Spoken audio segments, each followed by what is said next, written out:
உங்கள் வாழ்க்கையில் முருகன் அருள் வருவது எப்படி? முருகனை பக்தியுடன் வழிபடுவது அவருடைய அருளைப் பெறுவதற்கான முதல் படி.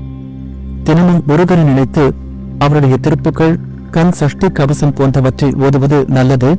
கண் சஷ்டி விரதம் இருப்பது முருகனின் அருளைப் பெறுவதற்கான ஒரு சிறந்த வழி.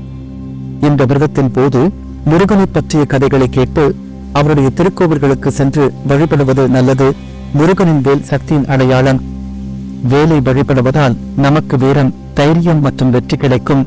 கிருத்திகை நட்சத்திரத்தில் பிறந்தவர் முருகன். இந்த நாளில் முருகனை வழிபடுவது மிகவும் சிறப்பானது.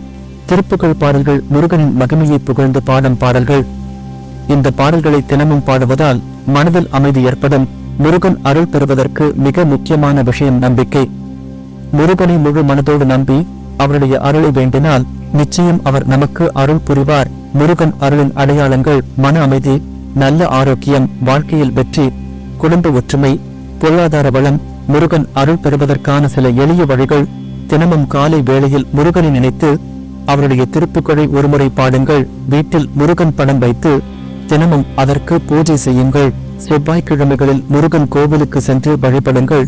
முருகன் பற்றிய கதைகளை படியுங்கள். முருகன் பக்தர்களுடன் சேர்ந்து பக்தி பாடல்களை பாடுங்கள். முருகன் அருள் என்பது வெளிப்புற சம்பவங்களால் மட்டுமே அளவிடப்படாது.